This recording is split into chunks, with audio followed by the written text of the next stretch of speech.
Narration তোমার করার জন্য প্রথমে সম্পূর্ণ প্যাসেজ থেকে বক্তার শ্রোতা কি করতে হবে নির্ণয় করতে হবে। বক্তাকে রিপোর্টিং ভার্বের সাবজেক্ট আর শ্রোতাকে রিপোর্টিং ভার্বের কি অবজেক্ট ধরে নিতে হবে। এই শুনো, একই বক্তা একই সাথে একাধিক উক্তি করলে দ্বিতীয়বার অলসো, তৃতীয়বার এগেইন, চতুর্থবার ফার্দার। এটা আমি লিখছি, তুমি এই সিরিয়াল মেইনটেইন না করলেও হবে, তবে সিরিয়াল মেইনটেইন করার একটা সুবিধা আছে। সুবিধা হলো দ্বিতীয়বার অলসো, তৃতীয়বার এগেইন, চতুর্থবার ফার্দার এডি দিলে তোমার অর্থ বুঝা অন্যগুলা না দিলেও চলবে, এইভাবে সবগুলো লিখতে পারবা। বুঝছো নাকি?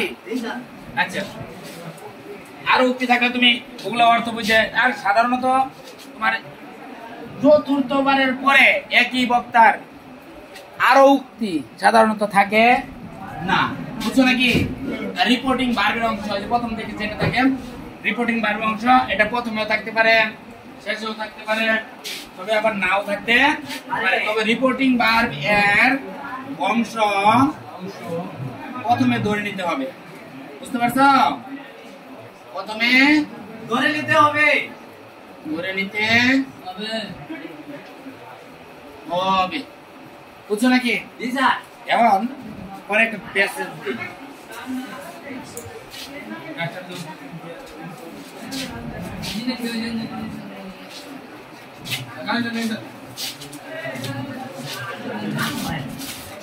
দেখো তারপরে এখন আমি একটা শুনলি, দেখো দেখো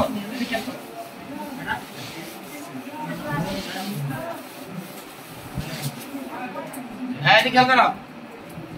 The beggar said to me, the beggar said to me, ভিক্ষুক আমাকে বলল, বাবা give me some money, give me some money, why don't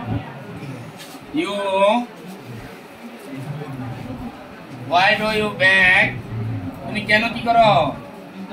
ভিক্ষা করো। Don't you have any child? তোমার কি কোনো সন্তান নাই? I replied. আচ্ছা, তোমার এ নেই দিলাম, এটুকু। এটাই একটা প্যাসিনেশন। তাহলে প্যাসিনেশন করে তোমার এখানে বক্তা কি নির্ণয় করতে হবে? শ্রোতা নির্ণয় করতে হবে। এখন the beggar said to me, ভিক্ষুক আমাকে বলল, বাবা give me some money, বাবা আমাকে কিছু টাকা দাও। Why do you beg? তুমি কেন ভিক্ষা করো? Don't you have any child? তোমার কি কোনো সন্তান নাই? এখন এই বাক্যটার মধ্যে প্রথম বাক্যটা কার দেওয়া আছে? এই প্রথম বাক্যের বক্তা কেরা? বেগার। শ্রোতা কেরা? মি। দেওয়া আছে এনুকা রিপোর্টিং ভার্বের অংশ দেওয়া আছে নাকি? দেওয়া আছে না? রিপোর্টিং ভার্বের অংশ, এটা রিপোর্টিং ভার্বটা কিন্তু রিপোর্টিং ভার্বের অংশ।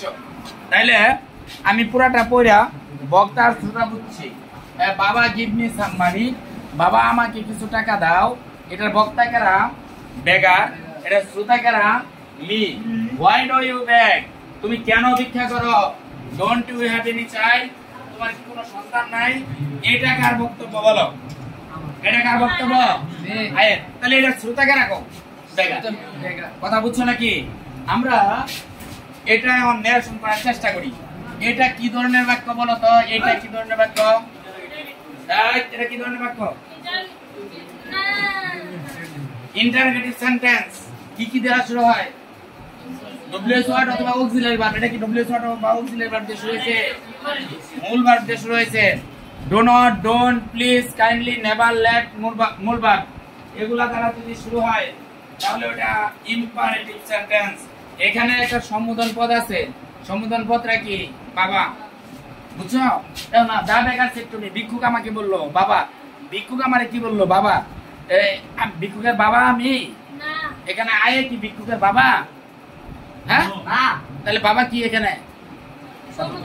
সম্বোধন পদ। সম্বোধন পদ থাকলে কি হয়? প্রথম কি? অ্যাড্রেসিং। প্রথম কি? অ্যাড্রেস শব্দের অর্থ কি? অ্যাড্রেস শব্দের অর্থ ঠিকানা।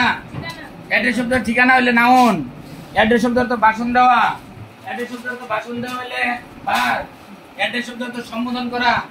অ্যাড্রেস শব্দের অর্থ সম্বোধন করা হইলে ভার্ব। তাহলে অ্যাড্রেসিং সম্বোধন করিয়া, অ্যাড্রেসিং প্লাস সম্বোধন পদের অবজেক্ট। সম্বোধন পদ কি বলো? সম্বোধন পদ কি? রাইট।